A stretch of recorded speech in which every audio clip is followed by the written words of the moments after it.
अमीर बलाश टीपू कत्ल केस का मरकजी मुलजिम एहसन शाह अपने ही साथियों की फायरिंग से हलाक। लाहौर पुलिस मुलजिम को निशानदही के लिए इलाका थाना शादबाग ले जा रही थी। मुलजिम एहसन शाह के भाई और नामालूम साथियों ने पुलिस पर फायरिंग कर दी।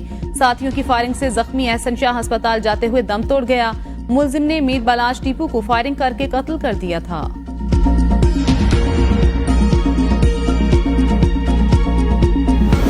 पीटीआई और जेजुआई की बड़ी बैठक, मिलकर चलने पर इत्तेफाक। पीटीआई तर्जुमान रऊफ हसन ने फजलुर रहमान के अशाइये में शिरकत के बाद कहा, जेजुआई से इत्तेहाद मजीद मजबूत होगा। इत्तेहाद को आगे लेकर चलेंगे, एक दूसरे के तहफ्फुजात दूर करने में कामयाब होंगे। कौमी असम्बली और सेनेट में बाहमी मुशावरत से चलने का फैसला हुआ। बैरिस्टर गोहर और अब्दुल गफूर हैदरी कौमी असम्बली में कमेटी का हिस्सा होंगे। सेनेट में शिबली फराज और कामरान मुर्तजा मुशावरती कमेटी का हिस्सा होंगे। हो सकता है इतवार को कमेटियां मुलाकात करें। पीर को सेनेट और कौमी असम्बली इजलास का लायामल तय करेंगे। पार्लियामेंट के अंदर तो मिल रहे हैं, अब बाहर भी मुलाकातें होंगी। मौलाना फजलुर रहमान से मुलाकात के लिए जाने वाले पीटीआई वफ्द में बैरिस्टर गोहर, रऊफ हसन, अखुंदजादा हुसैन, यूसुफ जई, असद कैसर और शिबली फराज शामिल थे।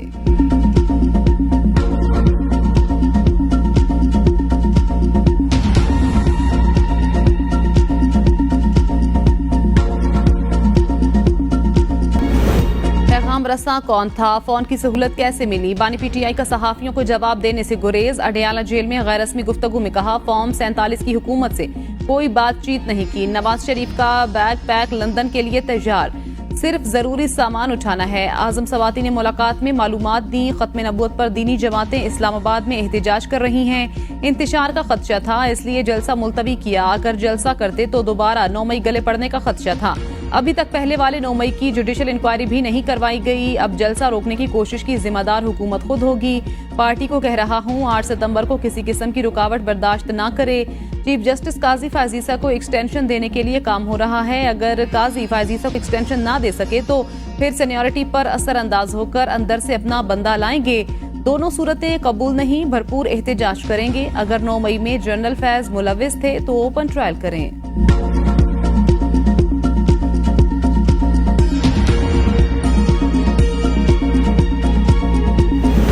हुकूमत ने वज़ीर आला केपी से राब्ता करके जलसा मंसूख करने की दरख्वास्त की थी। अली अमीन गंडापुर को बताया गया, हालात खराब हैं, मलबा आप पर गिरेगा। बैरिस्टर अकील मलिक की एबीएन न्यूज के प्रोग्राम बदलों में गुफ्तगू, कहते हैं बानी पीटीआई से हुकूमत और एस्टेब्लिशमेंट का बराह रास्त कोई राब्ता नहीं हुआ। अली अमीन को सब बताने के बाद जिम्मेदार आदमी आजम सवाती से राब्ता किया। रात को बानी पीटीआई का अली अमीन गंडापुर से राब्ता हो चुका था।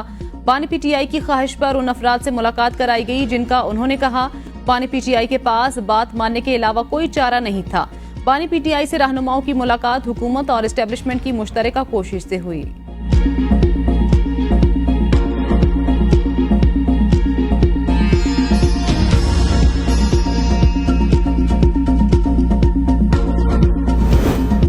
खान की कोई बात नहीं मानूंगा। बानी पीटीआई ने पार्टी से निकालना है तो बेशक निकाल दें। वजीर आला खैबर पख्तूनख्वा अली अमीन गंडापुर पीटीआई कोर कमेटी इजलास में अलीमा खान के बयान पर बरहम, कहा अलीमा खान ने जलसे की मनसूखी पर बयान देकर वर्कर्स को हमारे खिलाफ किया।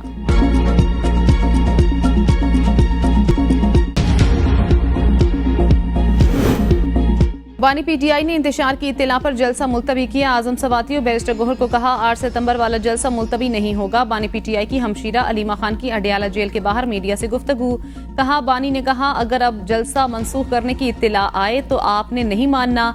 अवाम चोरी शुदा मैंडेट की वापसी के लिए घरों से निकलें, ऑडियो मेरी ही है, किसी को समझ नहीं आ रही। सुबह 7 बजे मुलाकात कैसे हुई? जेल में एस्टेब्लिशमेंट के बगैर कुछ मुमकिन नहीं। सुबह 7 बजे जेल में मुलाकात होना हमारे लिए भी अजीब बात थी।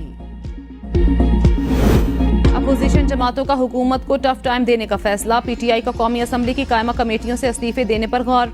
महमूद खान अचकजई की तजवीज पर मुशावरत शुरू, कायमा कमेटियों में इस्तीफों से मुतल्लिक जल्द हतमी फैसला किया जाएगा।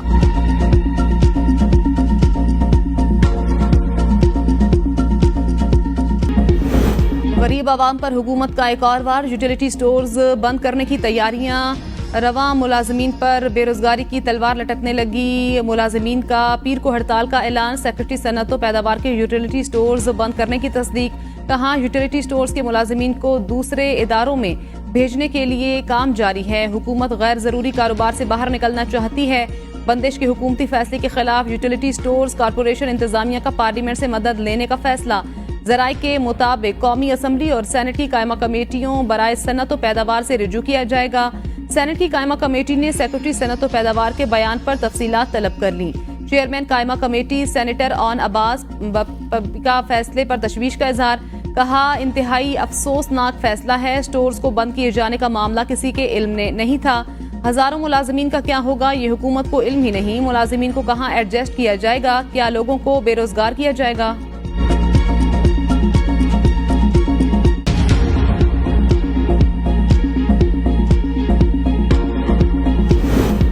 खैबर पख्तूनख्वा असम्बली का इजलास एक मरतबा फिर मुलतवी, 2 सितंबर को तलब। जराये के मुताबिक वजीर आला और शकील खान के दरमियान मुसालहत नहीं हो सकती। साबिक सूबाई वजीर का असम्बली फ्लोर पर तकरीर करने का इम्कान। शकील खान कहते हैं आइंदा हफ्ते बानी PTI से मुलाकात ना हुई तो मालाकंड में जलसा करूंगा। जराये के मुताबिक शकील खान जलसे में आवाम के सामने हलफ लेकर मुबज्जना करप्शन के हवाले से इल्जामात का जवाब देंगे।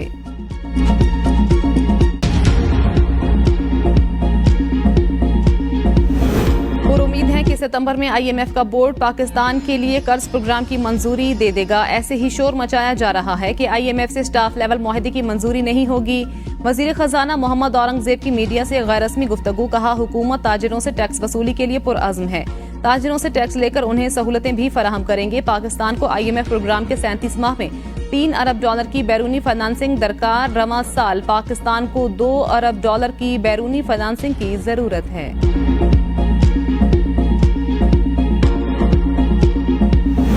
IPPs को नई शराइत पर आमादा कर रहे हैं, मुआहदे खत्म नहीं करेंगे। वजीर तवानाई अवैस लग़ारी कहते हैं महंगी बिजली की वजह IPPs की पॉलिसी नहीं बल्कि मुल्क के माशी हालात हैं।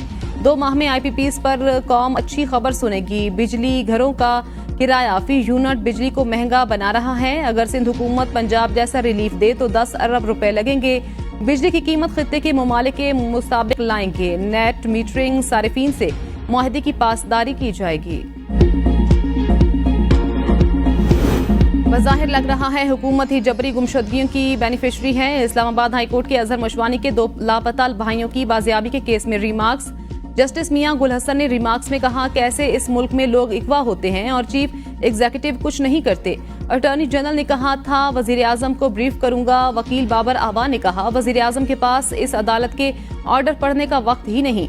अदालत ने ऑब्जर्वेशन दी जब से हाईकोर्ट में केस शुरू हुआ तफ्तीश रुक गई है। जस्टिस मियां गुल हसन औरंगजेब ने पूछा दोनों कब से लापता हैं। पुलिस अफसर ने बताया 6 जून से गायब हैं। अदालत ने रिमार्क्स दिए 3 माह हो गए, 2 बंदे जबरी लापता हैं। उनके खानदान पर जो गुजर रहा होगा हमें अंदाजा है। लोगों को उठाया जा रहा है मगर चीफ एग्जीक्यूटिव कुछ नहीं कर रहे।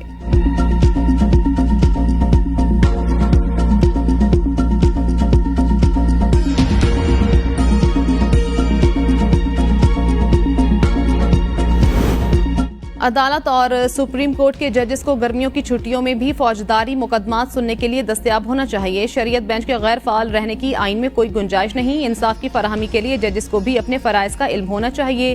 चीफ जस्टिस पाकिस्तान ने वजीराबाद में 2 अफराद के कत्ल के केस का तहरीरी फैसला जारी कर दिया। जस्टिस फायज ईसा की 6 साल ताखीर से अपील का फैसला करने पर माजरत, कहा सुप्रीम कोर्ट ने 21 साल पुराने कत्ल के वक़ूए का फैसला सुनाया।